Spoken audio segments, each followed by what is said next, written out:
And let's elaborate a little bit more on the versatility of EctoSeal and how it benefits patients with different wound conditions. Because there's a range of these wound conditions. They'd run cultures and find out what bacteria is in there. What's the versatility of EctoSeal and what's the benefit of that? One of the nice things also about EctoSeal is that it can be applied as a gel directly to the wound, which, as we discussed, that can be washed off.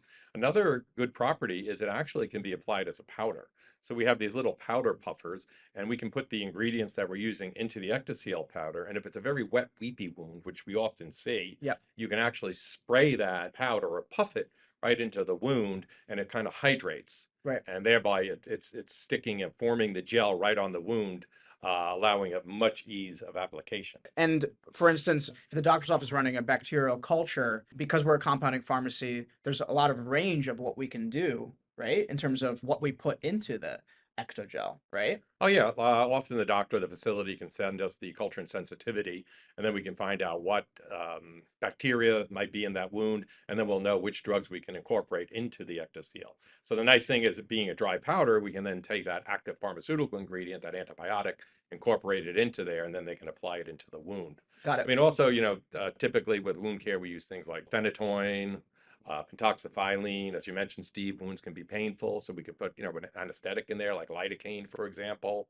Naltrexone has been shown to help close wounds. And, oftentimes, like I did a lot of work with hospice in the past, we'll use metronidazole.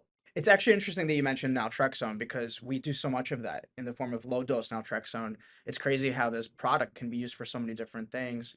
And now with wound healing, crazy. Yeah, yeah. I mean, naltrexone has been an old drug, but we're finding all these new usage for it, and we do that with a lot of drugs. But naltrexone is very promising in helping actually to close a wound. That's where naltrexone is working. Right. Like we mentioned, when I mentioned I do some hospice work, there a lot of times wounds become very malodorous, so it can be very even tough for the family coming in to visit their loved one at the Yeah. facility, somebody on hospice, and they smell that odor of the wound. Metronidazole has been really, really effective in reducing the odor in the wound. Sometimes it's just that's all we want to do in these patients because they're that terminally ill. Yeah. But it could be a person in a long-term care facility where they're trying to treat the wound, but you still want to put the metronidazole in there. So we offer a lot of options here at Town and Country.